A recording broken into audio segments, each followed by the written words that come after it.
备。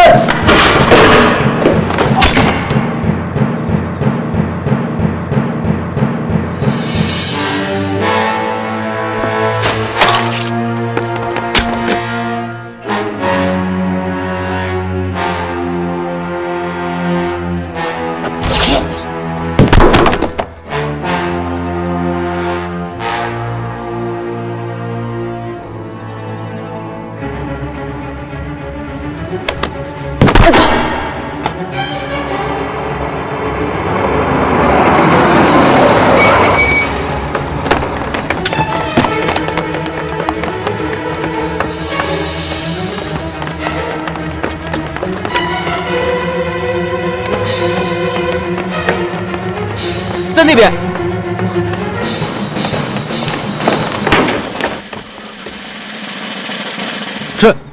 这怎么回事？日本间谍已经光顾了你的指挥所。啊！你看看，都是一刀致命。可惜我们来晚了一步，伤口还在流血。根据伤口判断，他们离开的时间最多不超过20分钟，步行走不了多远。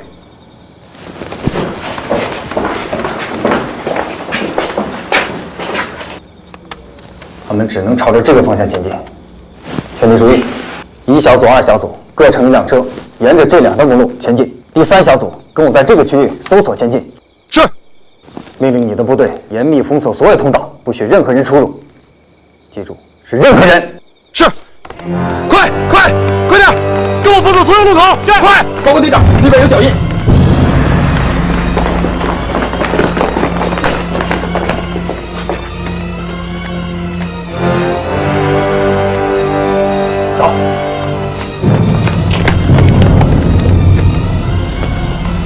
跟上！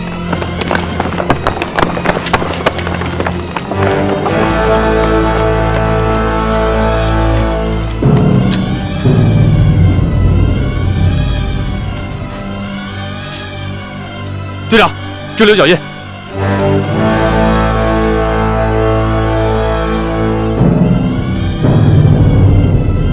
不是军人的血，也不应该是当地乡民的血，血是新的，纹路清晰。 全体注意，关上电筒，保持安静，沿着这个方向呈扇形全速前进。快！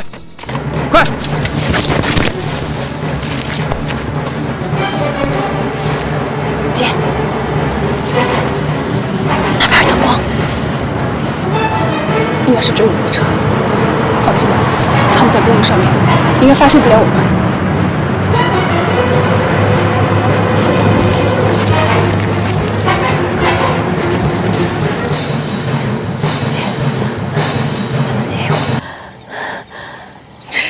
杀人！我现在还能听见刀子扎进他身体里的声音。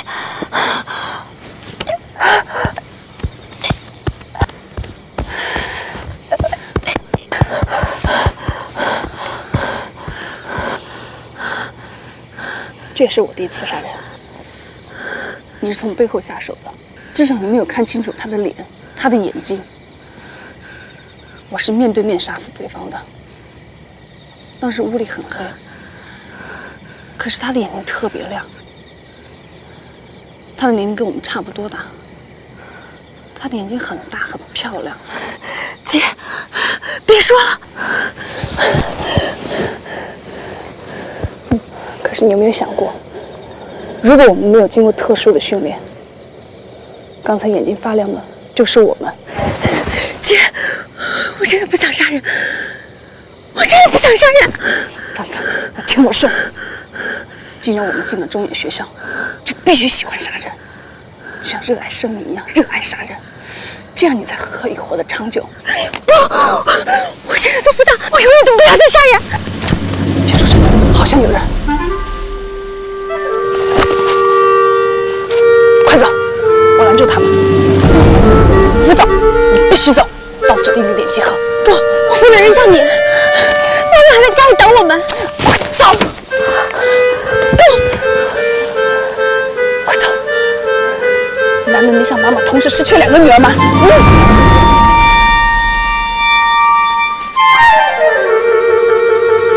快走！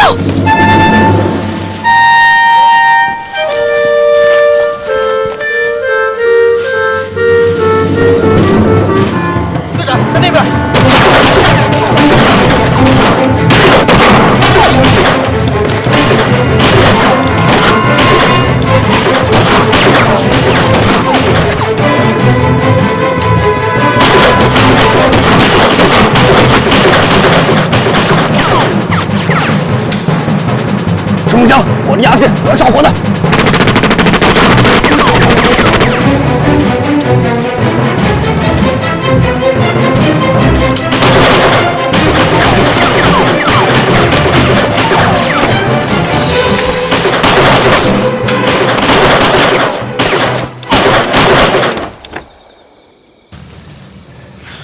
注意隐蔽，等待增援。是。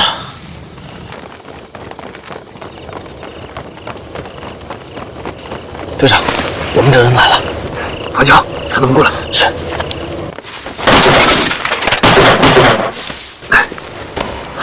好准的枪法！你已经被包围了，马上放下武器！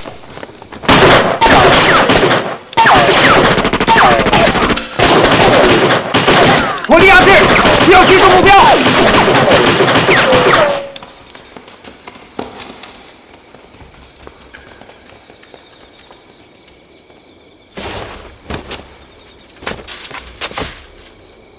队长，好像是个女的。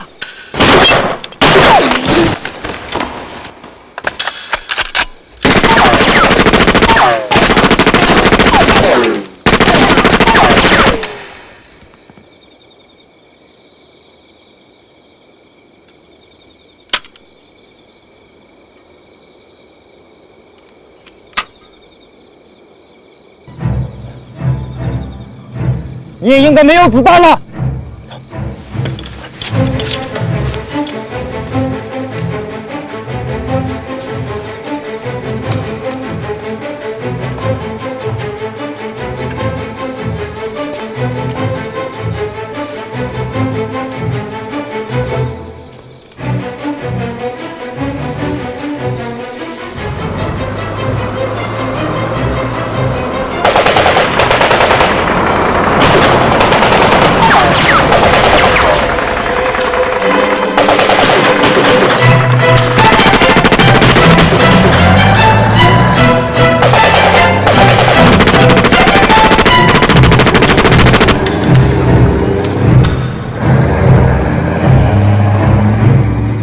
队长，你负伤了？没事。到嘴的鸭子又飞了。队长，你没事吧？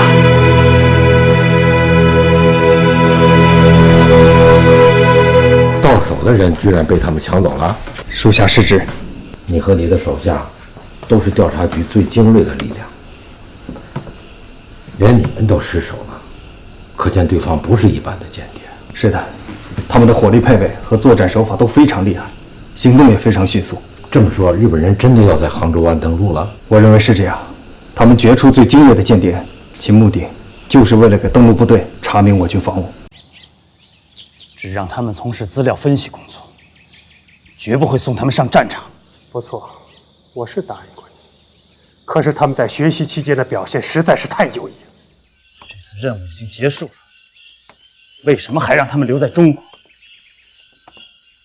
是他们自己要求的。我不信，我这去问他们。站住！单本君，恕我直言，你不配有这样的女儿。小川先生，可他们只有18岁。帝国的军队中，许多士兵都只有18岁。我答应过他们的母亲，绝对不让他们再深入险境。我必须带他们回家。这不可能，他们是现役军人。我要去找松井石根大将。告诉你一个绝密的消息，松井石根大将刚刚发布了命令，将要派出一支情报队潜入中国的首都南京，这其中就有你的2个女儿。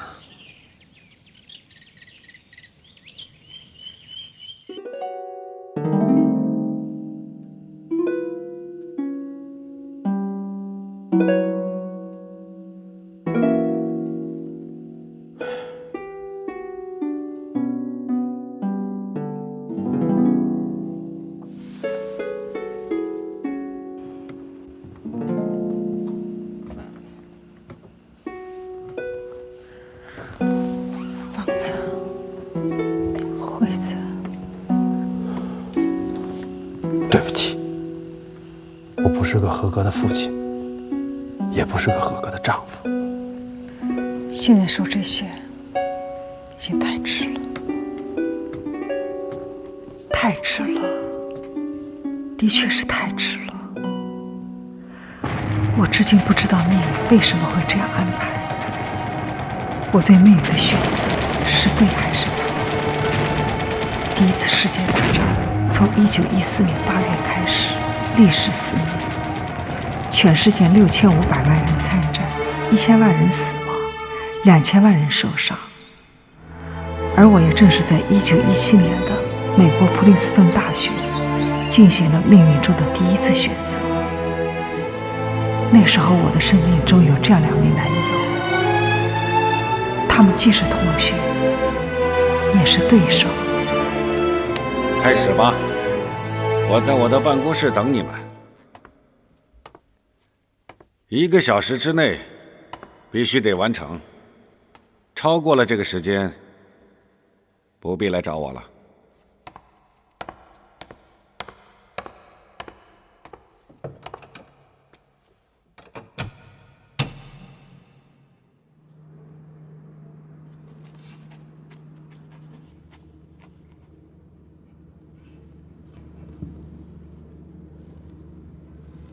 怎么了？文兄，你觉得我们这次谁先能完成？当然是我。那好，老规矩，赌一次。可以。这次赌什么？青田秀。你说什么？我要和你赌青田秀。我不明白你什么意思。我要和他结婚。这我知道。可他喜欢的人是你。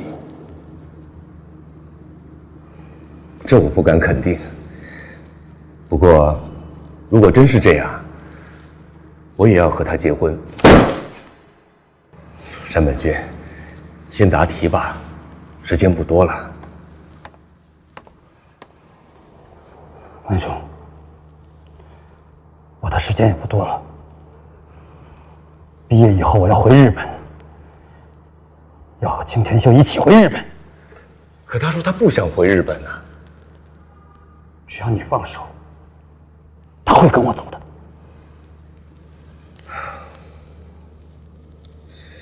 请你冷静一点。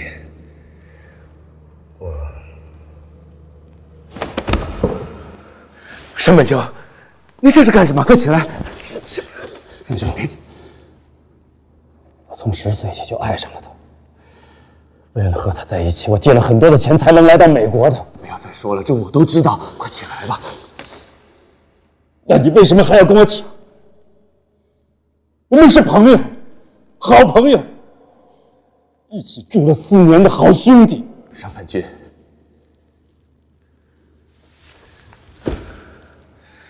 对不起。其实，我很早就想跟你说这句话，真的对不起。但是，我实在无法控制我自己的感情。你要我怎么办？我也想继续留在美国，可是我的家里已经维持不下去了，我只能回去工作还债。可我不能一个人回去，如果不能和景田秀在一起，我宁可死。文兄，求你了。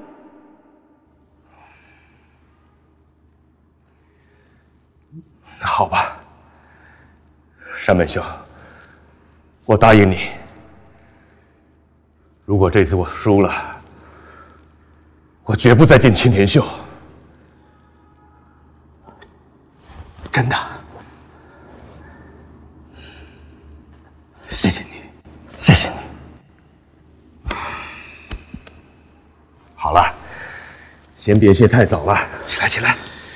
你还以为你真赢得了我呀？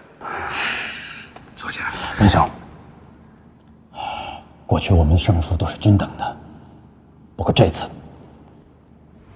我一定赢。好好好，快坐下，快坐下。哎呀，赶紧答题吧，啊！还有55分钟。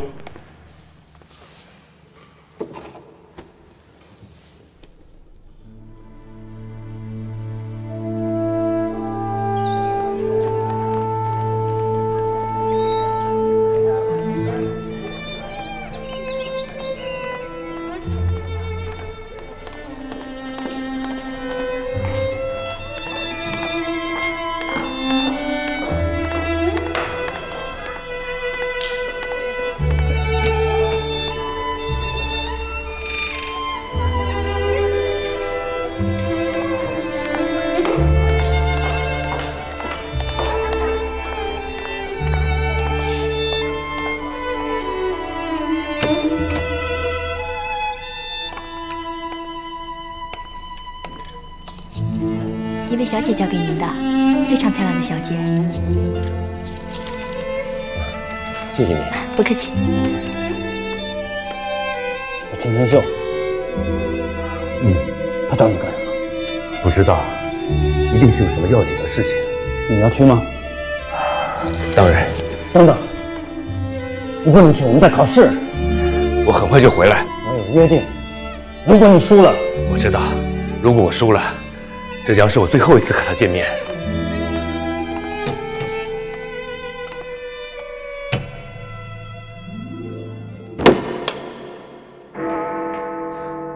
你找我？对不起，给你添麻烦了。梅小姐，出什么事了？我刚刚收到父亲的来信，他要我毕业以后立刻回日本。哦，可你不想回去啊？在日本，女人是不可能出来工作的。我能帮你什么吗？我希望你能支持我留下来。怎么支持？你应该明白我的意思。可是，山本君，他也要回日本。这正是我急着要找你的另一件事情。今天晚上，他约我在玫瑰餐厅见面，是非常郑重的邀请。玫瑰餐厅很贵的，我们这些穷学生怎么可能去得起啊？他是要向我求婚。求婚？你会答应吗？我不知道，我也不知道，我现在心里很乱。山本君，他非常非常爱你的。是啊，而且爱来好久，付出了很大的代价。可是我真的不忍心拒绝他，伤害他。如果我也向你求婚呢？我打算继续攻读博士学位，我将来可以跟你一起回日本。我的日语已经说得很好了。你知道我是喜欢你的，可是我真的不知道该怎么拒绝他。这也是我最大的心病。我和康夫同窗4年，情同手足，我也实在不知道该怎么办。都是我不好，我不应该把这道难题推给你。不，从我爱上你的第一天起，我就为你自己出了这道难题。你知道吗？这是你第一次对我说出你爱我。是的，我爱你，我非常非常的爱你。把这道难题交给我吧。你要怎么做？我不知道，不过总会有办法的。好了，不要再为这件事情为难了。你们是好兄弟，你说过，你们中国人是最讲兄弟情谊的。去忙吧，我会再来找你的。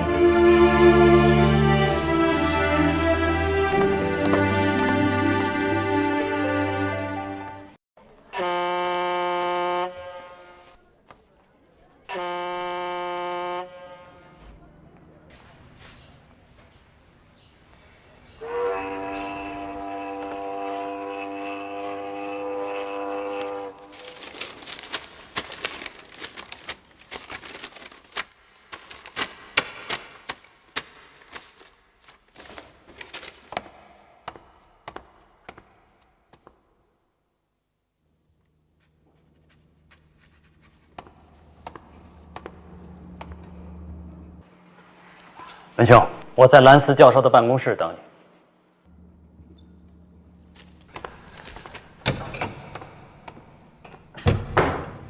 兰斯教授，完成了。是的。让我看看。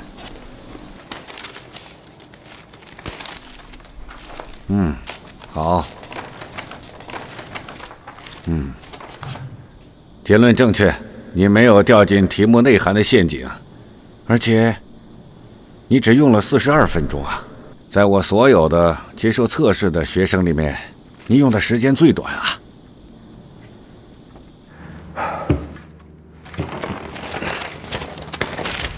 兰斯教授，我认为是可行的。啊，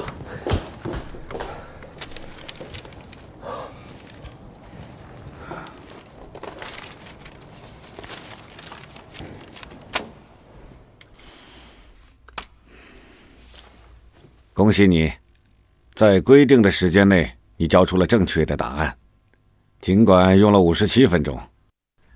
看今天的报纸了吗？美国对德正式宣战了。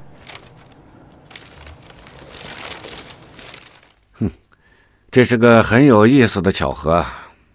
这个房间里的3个人，一个美国人，一个中国人，一个日本人，在这场涉及整个世界的大战中，都属于同一个阵营。中国和日本虽然是盟国，可日本却利用这场战争占领了我们的青岛。是吗？我们攻击的是德国驻扎在中国的军队。你们是把德国人赶走了，可自己留了下来，这同样是侵略。文兄，我相信，一旦战争结束，日本军队一定会撤出中国的青岛。好，我记住你这句话。啊，对不起，对不起，是我扯远了。你们知道吗？美国终于决心参战，导火索是英国破译了德国的一份密码电报。你们对密码了解多少啊？知道一些，我听过您的讲座。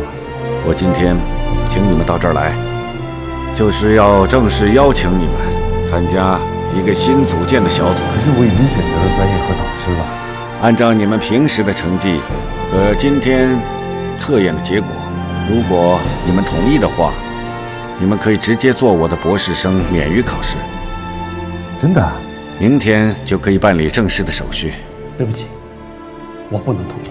这个学科受到军方的重视和资助，每一个学生都将享受全额奖学金和特殊的津贴。可我的理想是做个数学家。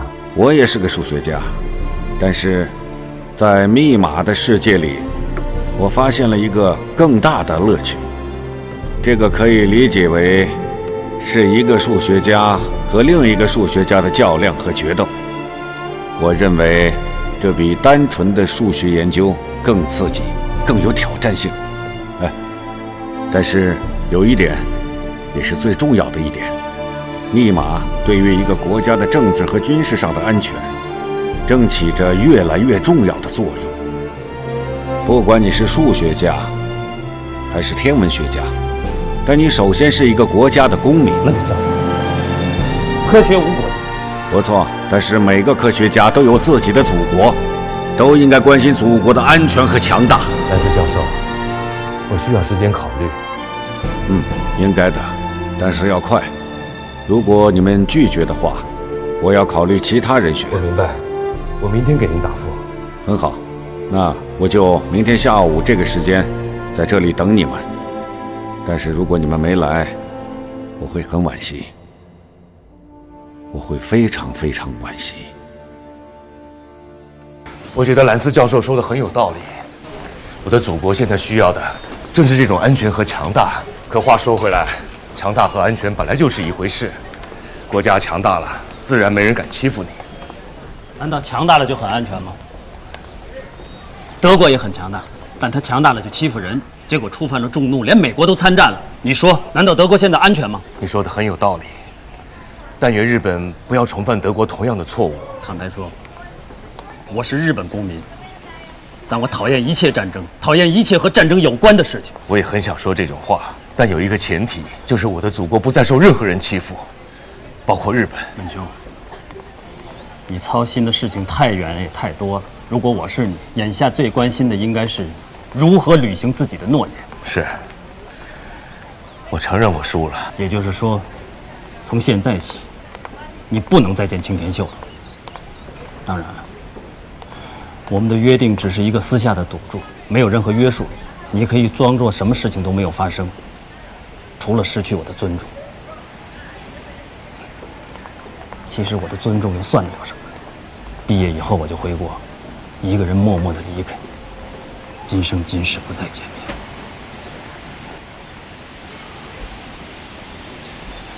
我答应你，如果青田秀接受了你的求婚，我不会再见他。真的吗？你应该了解我。过去我认为了解你，现在不敢这么说了。你这话什么意思？刚才青田秀找你干什么？他是不是告诉你他会拒绝我，所以你才如此大度，才不在乎输赢？嗯？可我在乎我们的友情，在乎我们的兄弟情谊，否则我根本不会这么痛苦，这么为难。果然让我猜到了。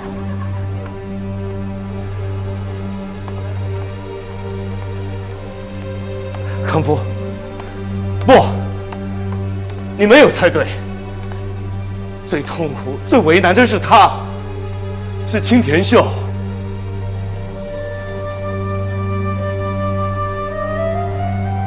是我不好，不该让我深爱的人如此痛苦。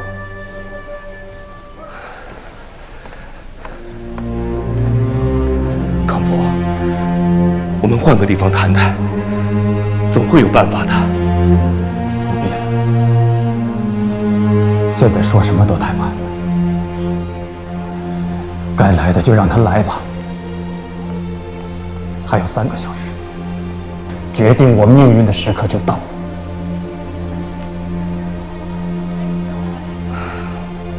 我承认，其实现在我也真的不知道该说什么。那就什么都不用说了。文兄，其实刚才你没有输，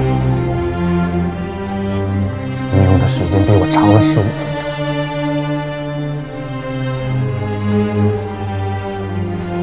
可是你中间出去了17分钟。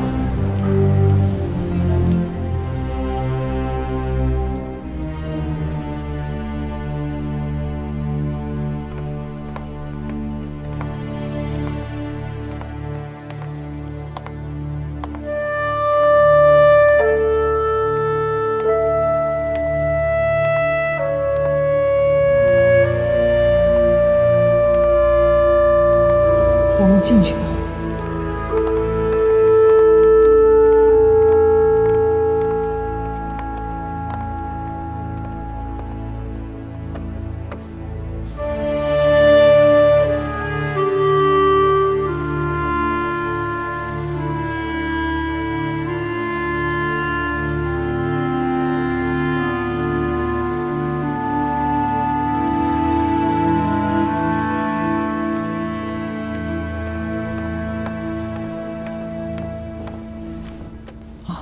对不起，我们等会儿再点。啊，我要1瓶红酒。我们喝不了1瓶的。我想喝。请要1瓶红酒。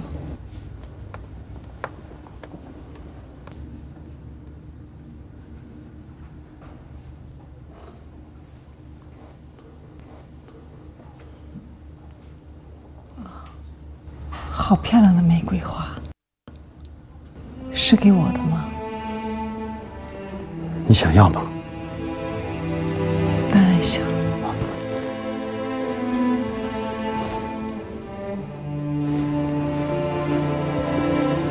好美，谢谢。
愿意嫁给我？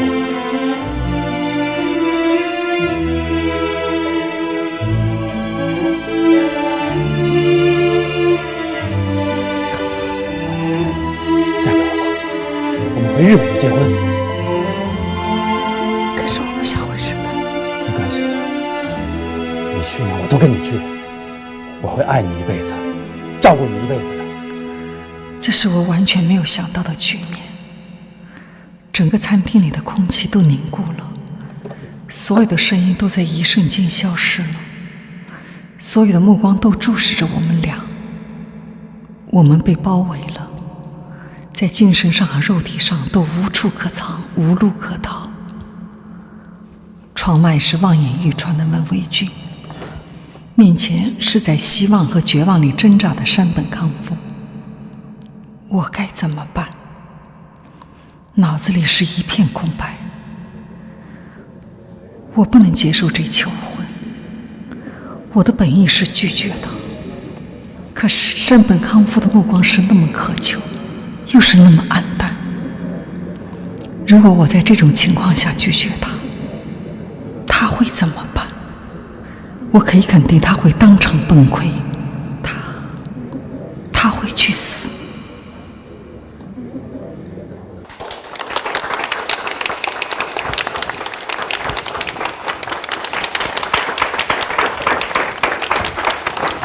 你答应了，你真的愿意嫁给我？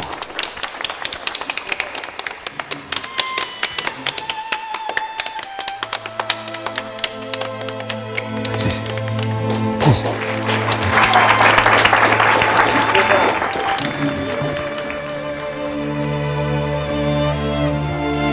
我不敢想，也不敢拒绝。我真想有个地方让我钻进去，消失掉。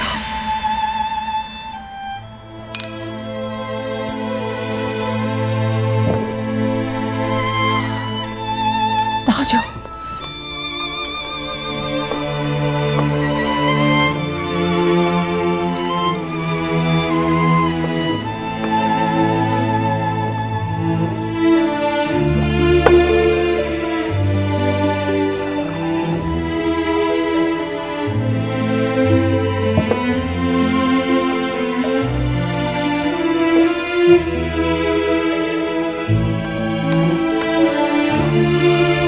你这样会喝醉的。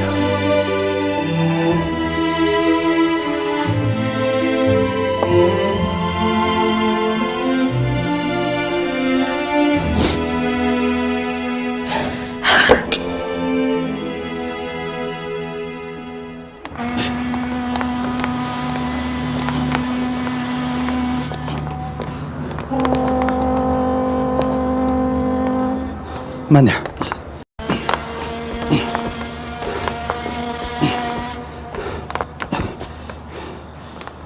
啊，先生，您请等一等，您的戒指，您的戒指。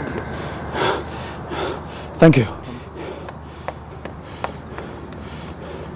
你过来，你知道他不会喝酒的，你不能这样。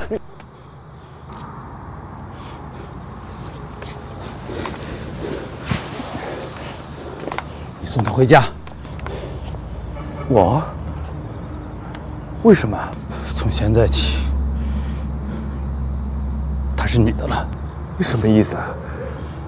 他不是接受你的求婚了吗？可他一直在哭，他还把戒指忘在了桌子上。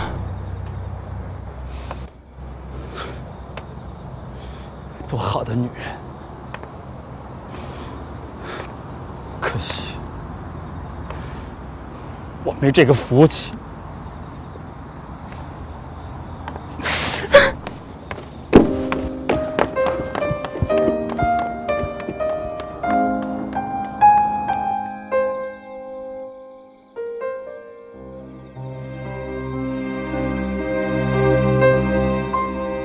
这是我第一次感受出什么是醉生梦死。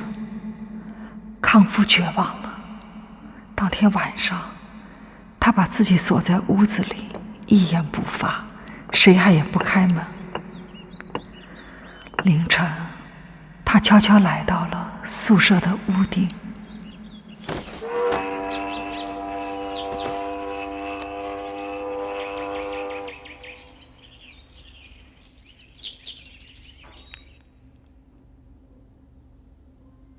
文兄，好好照顾青田秀。我不怪你，你也不要骂我脆弱。我在同一天失去了深爱的人和唯一的朋友。这个世界对我而言，已失去任何意义。生不如死。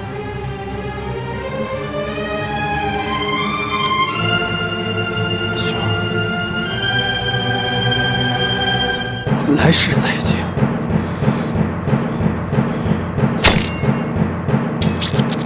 康夫，康夫！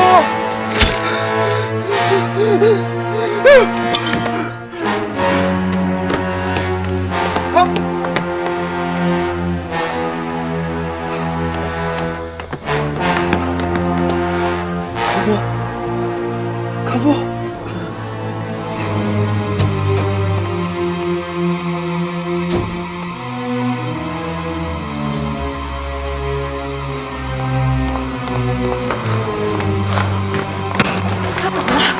快告诉我他怎么了？他想自杀，用刀刺进了自己的腹部。自杀？都是我，我害了他，我害他要我去。你不要着急，医生正在抢救他。那怎么样呢？大夫，他怎么样？伤口虽然很深，但没有刺中要害器官，只是把肠子刺穿了。但是他流血很多，需要恢复很长时间。面对这样的局面，我不可能还有其他的选择。我在内心谴责自己，突然觉得自己自私透顶，是个残酷的人。我已经无法再顾及文卫军的感受了。是麻药的作用。虽然他是我他随时都有唯一真爱过的人。你已经做了几个小时了，回去休息一下吧，我来陪他。不。从现在起，我一步也不会再离开他了。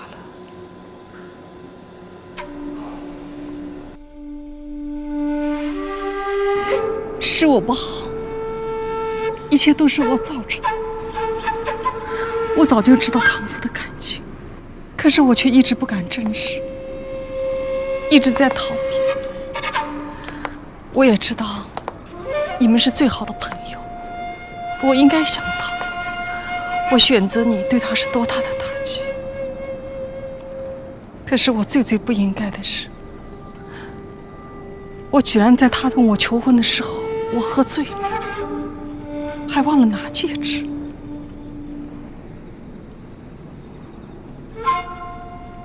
我对他太残忍，太残忍了。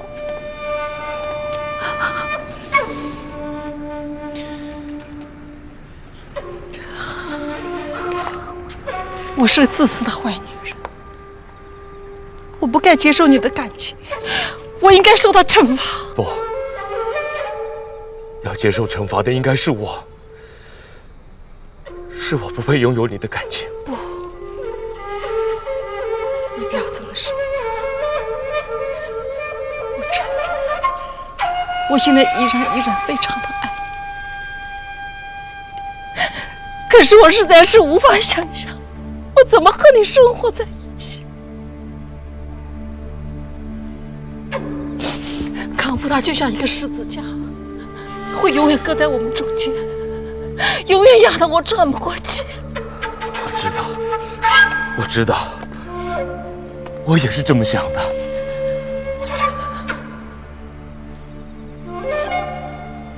你走吧，我欠康夫的太多。我只能用一生来偿还。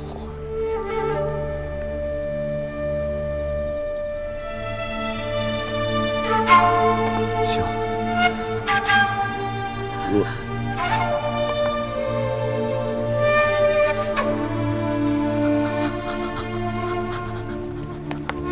我已经决定了，等他养好伤，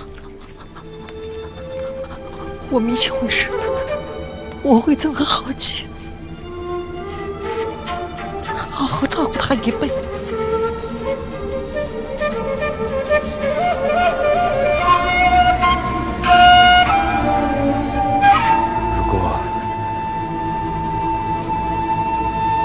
这就是你最终的选择，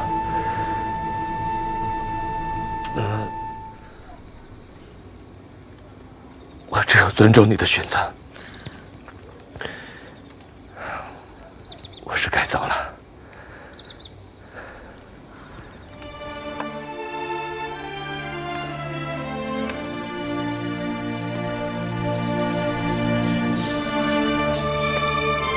委屈。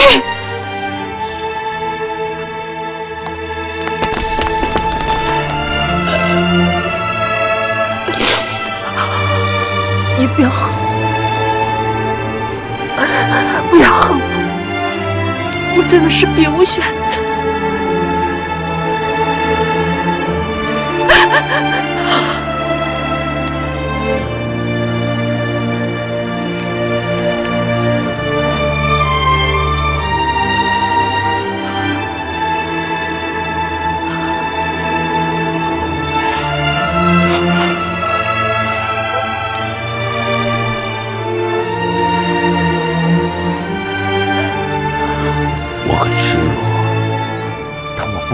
还有其他选择。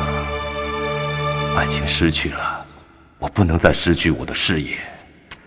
我选择了密码专业，或许这可以是个解脱苦恼的天地。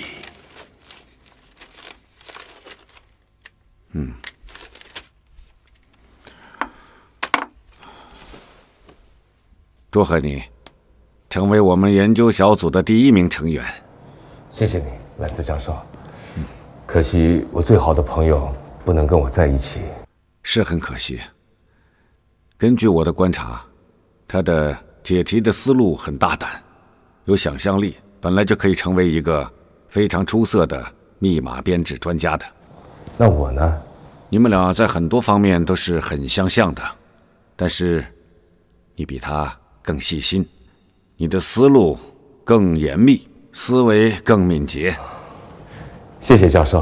啊，你不要高兴得太早了，我们要进入的是一个完全陌生、神秘莫测的世界。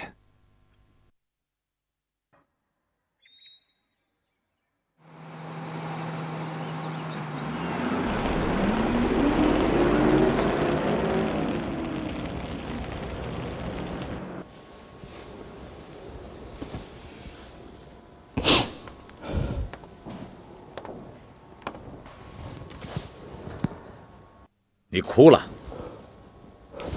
表哥，你怎么来了？先把眼泪擦干，这种东西不该出现在日本男人脸上。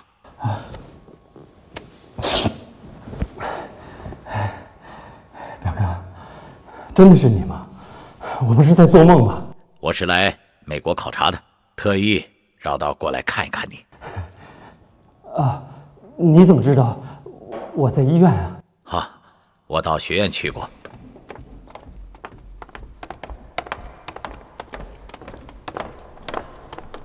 这几步路就走不动了。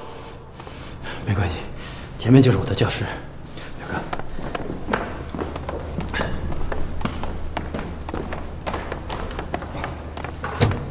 表哥，现在放假，过2天就开学了。我记得你曾跟我说过，你是你们班上最好的学生。是最好的学生之一吧。那你为什么不继续深造了呢？我家里的情况你是知道的。我的态度你也知道。4年前我就说过了，家里边的事情有我，用不着你来操心。哥，我现在已经大学毕业了，我可以工作，我也可以照顾家里了。康福，我费了这么大力气帮你出国，不是为了给日本增加一名普通的中学数学教员，更不是要成全一个没有骨气的情种。对不起，表哥，我让你失望了。知道错了就要改。我现在是要你重新考虑一下你的前途。这不可能，我现在什么都不想了，只想远远的离开这里。真是耻辱！表哥，你竟然会为了一个女人就要结束你自己的生命！居然还有脸采用日本武士的方式！这封信为什么会在你手里？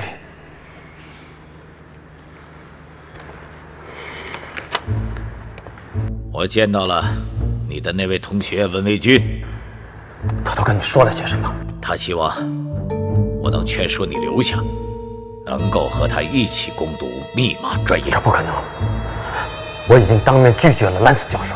文卫军他对我说，兰斯教授对你评价是很高的，如果你改变主意，他负责劝说教授破例录取。表哥，我对密码毫无兴趣，更不想跟文卫军再有任何联系。如果我坚持，你必须留在美国深造，必须学习密码专业的。你能重新考虑这件事吗？你现在就回答我！你不要再逼我了，我决心已定，我必须回家。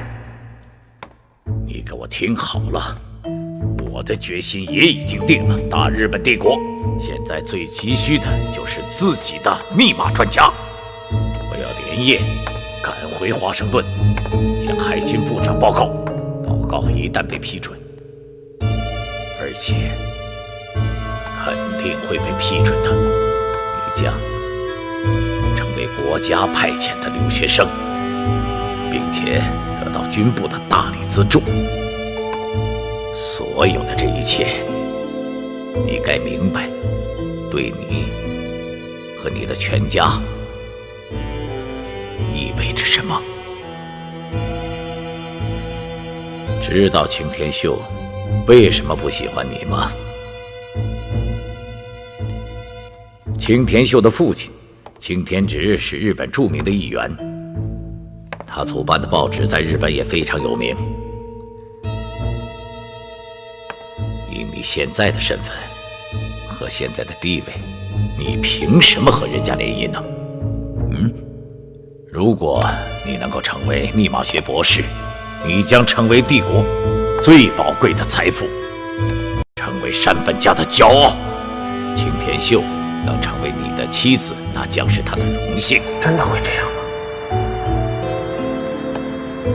我给你1夜的时间，好好的考虑。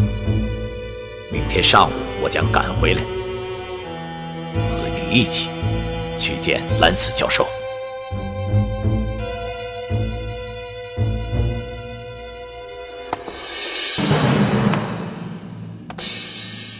你不来看我，我只能回来看你了。就快开学了，兰斯教授抓我的差，实在是忙。好吧，我接受这个理由。见过你表哥了？见过了。他说服你了吗？你希望他说服我吗？当然，我希望我们依然是同学，是朋友，还是对手。这么说你同意了？文兄，你和青田秀真的分开了？是的。是因为我？当然。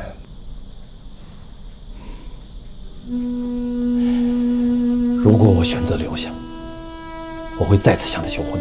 这一次，他肯定会答应。那你还希望我留下吗？是的。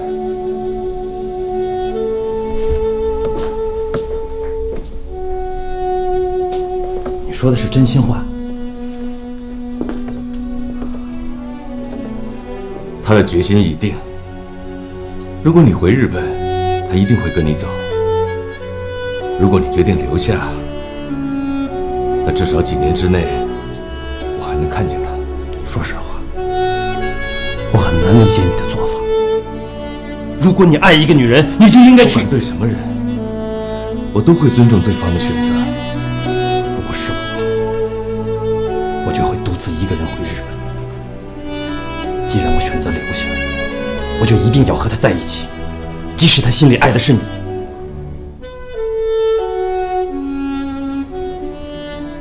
好吧，康复。那我祝你幸福。我肯定会幸福，我会竭尽全力让青田秀幸福。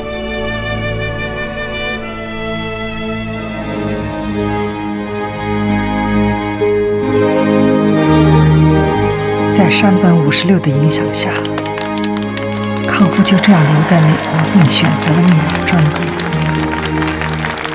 我们很快就结了婚。文维俊作为我们最好的朋友，伴随在我们身边。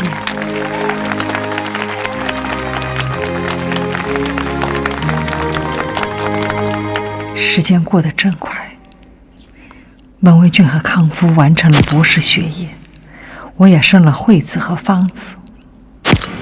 康夫坚持请文维俊当了孩子们的叔父，他们又面临着一次命运的选择。请进，兰斯教授。啊，我给你们介绍，这位是美国海军情报部的钱德勒中尉，这2位就是我向你介绍的密码天才。你好。你好。你也是从事密码研究的？我也是兰斯教授的学生，但今天我的任务是来协调你们和美国军方的联系。啊，3年前我曾经问过你们毕业以后有什么打算，今天我还要重复同样的问题。你先说。我和3年前一样，很想回日本，只是我的太太非常喜欢美国，所以我只能选择留在这里。如果我没记错的话，你是日本政府派遣的留学生，而且好像一直享有日本军方的资助，你可以不回去吗？本来应该是回国效力的，只是我太太的父亲施加了一些影响，所以这件事情到目前还没有人追究。你呢？我也很想回国效力，可是我托人打听过了，中国国内一直在打内战，根本没有密码研究机构。那如果我今天邀请你们加入我的研究所，你们会考虑吗？据我所知，美国的密码研究机构均是由军方资助，研究人员必须加入美国国籍。加入美国国籍不好吗？我想回到国内，用我所学的知识为我的祖国效力。对，我也是这么想的。美国是个移民国家，对吧？再说，科学研究是不分国界的。但是密码研究绝不仅仅是一门科学。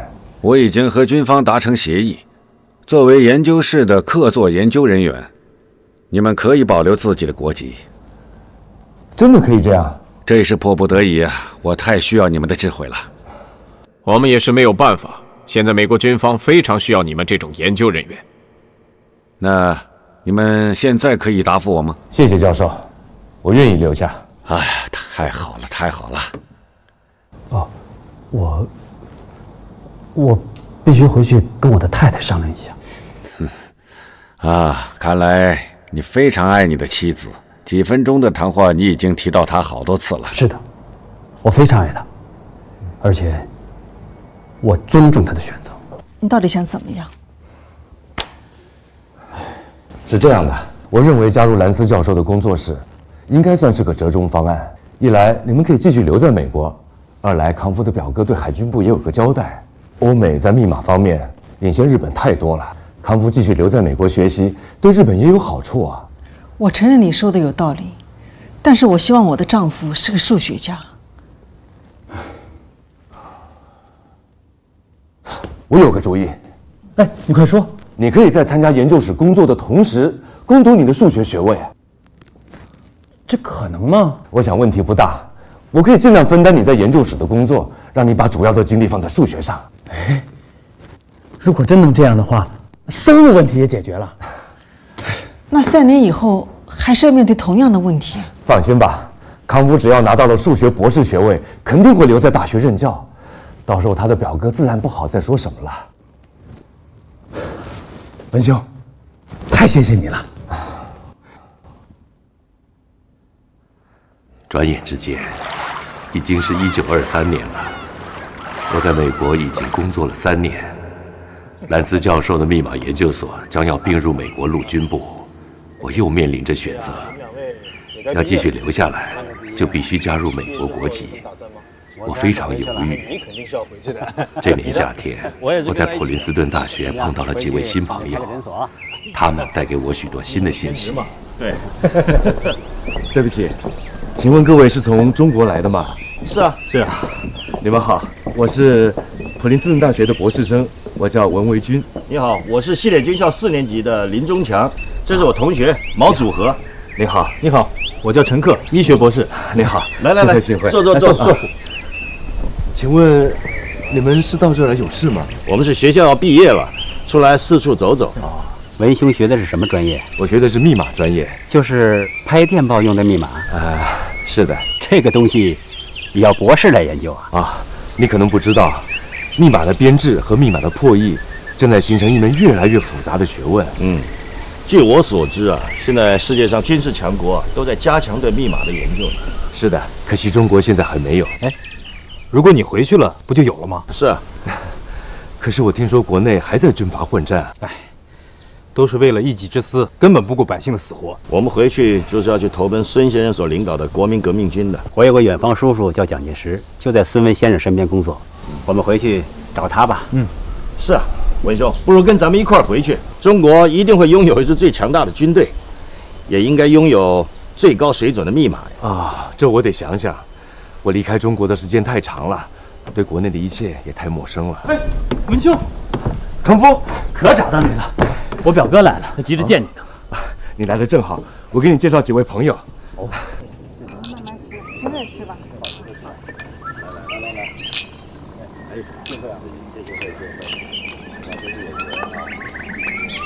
小心烫。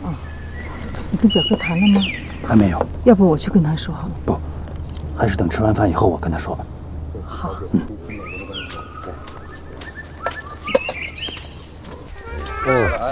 哎，惠子、芳子，来，小丫头来了。芳子、惠子，过来，叔叔这儿，快点来。到叔叔那儿去。哎呀，来过来，这会不会？啊，会不会？哎呀，好漂亮！来，叔叔抱抱。这个是姐姐，哎呦，这个是妹妹。哎呀，你也喜欢孩子啊？是啊，我出国的时候2个孩子刚出生，现在应该就这么大了。是吗？来，跟叔叔去玩去。走，呜，真可爱啊！山本兄，啊，你对孩子很有耐心啊。我喜欢孩子。你喜欢日本吗？喜欢，我最好的2个朋友都是日本人。那如果日本政府邀请你，你愿意和康夫一起来日本吗？为什么要邀请我？因为你和康夫一样，都将成为世界上最好的密码专家。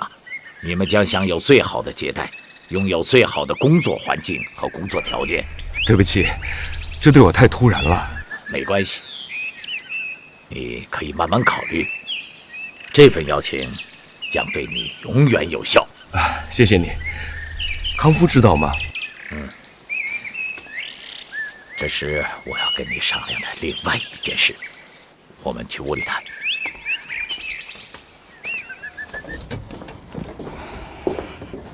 请，谢谢。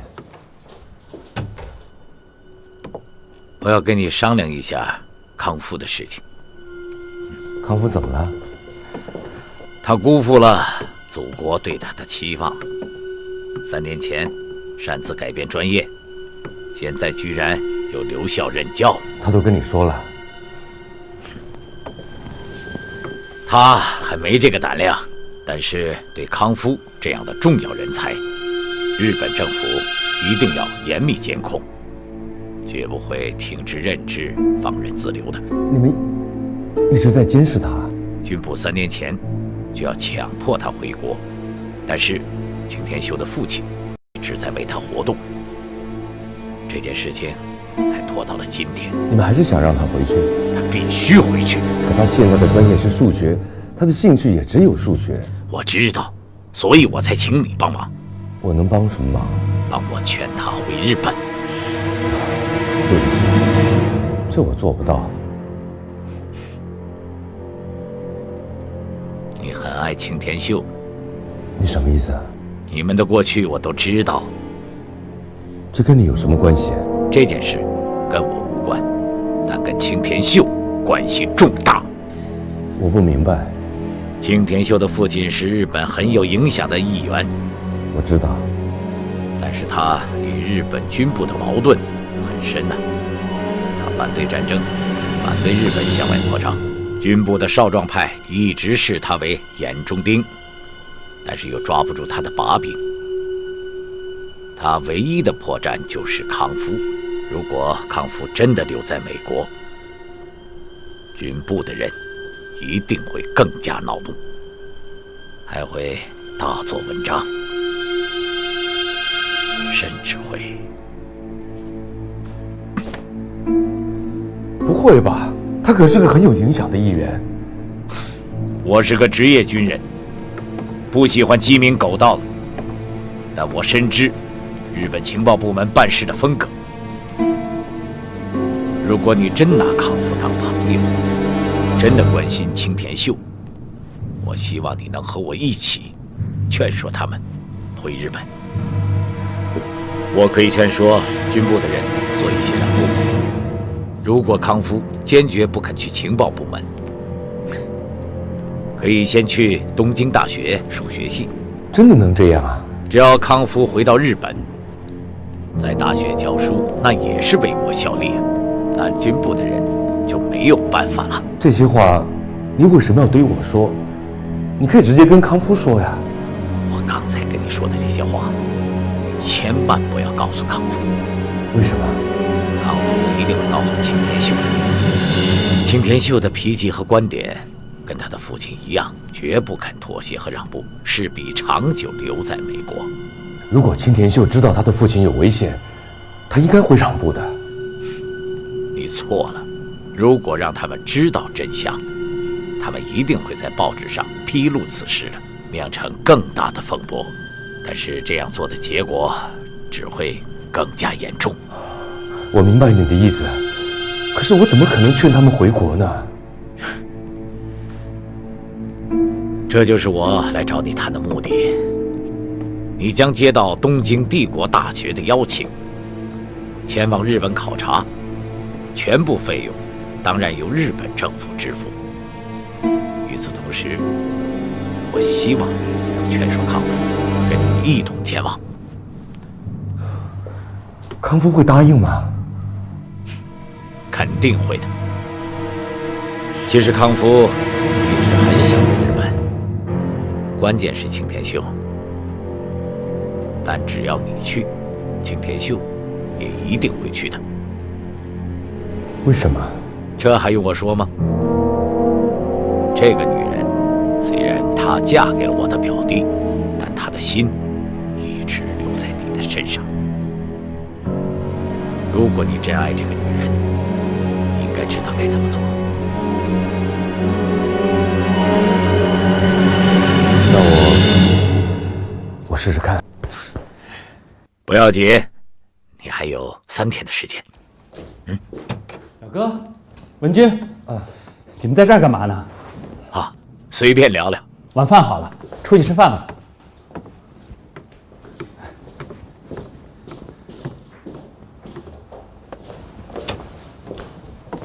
文君，怎么了？啊，我没事。不对，我表哥跟你说什么了？没说什么。啊，真的没说什么。真的？真的。那走，吃饭去。啊。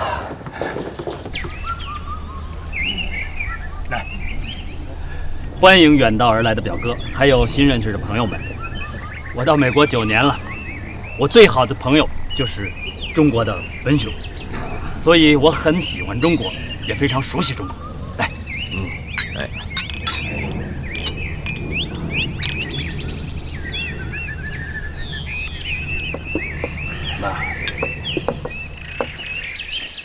我对中国也很熟悉，我曾经在旅顺口驻扎过。那是海军吗？是啊，可当时我是刚从海军学校毕业。只可惜当时你的舰队并不是受我们邀请来的客人。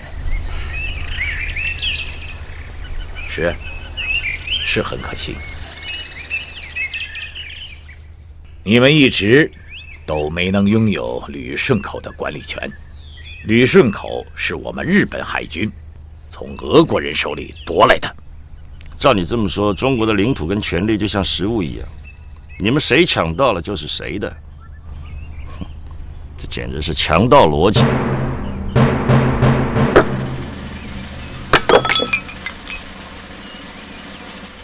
年轻人，国家的尊严不能用嘴来维护它，要靠实力维护。更像强盗逻辑，甚至连强盗都不如。这根本就是弱肉强食、野兽逻辑。好，表哥，尝尝烤肉吧。好，我尝尝。不错，啊，真的不错。那大家都尝尝吧，这是我太太刚刚学的手艺。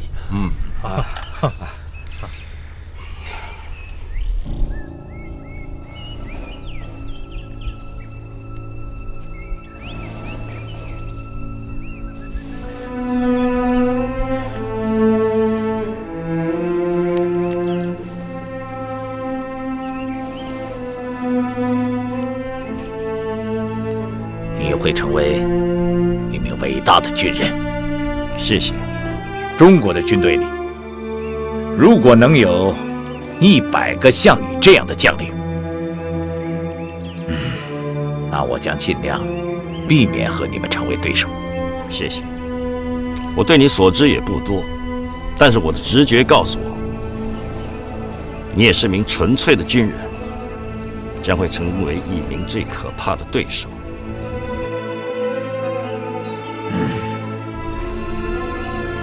你的名字真的很有意思，可是我老记不清。那么，请你记好了，我是日本海军军官，现在是驻美使馆的海军武官。我的名字叫山本56。那一刻，我感到的是强烈的震撼。我好像突然闻到了战争的气息。他们两人似乎预示着中国和日本之间将有一场势均力敌的对抗和较量。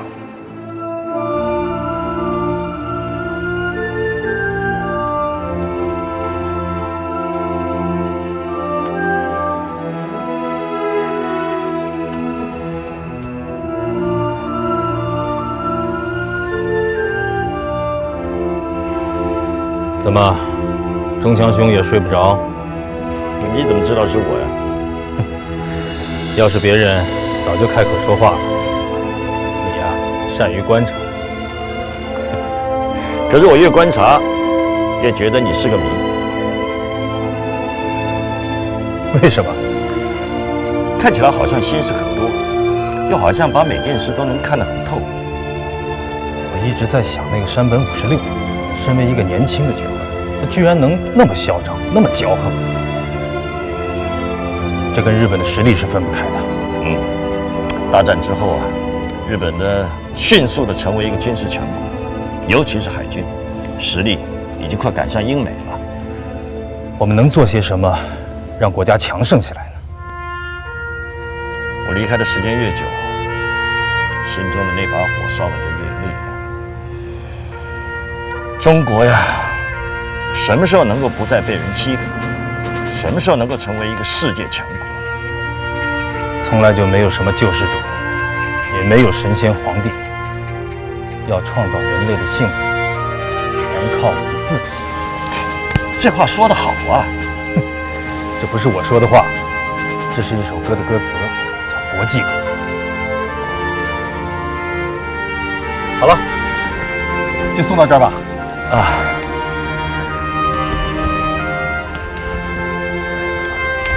魏军校会，这是我们3个在国内的弟弟。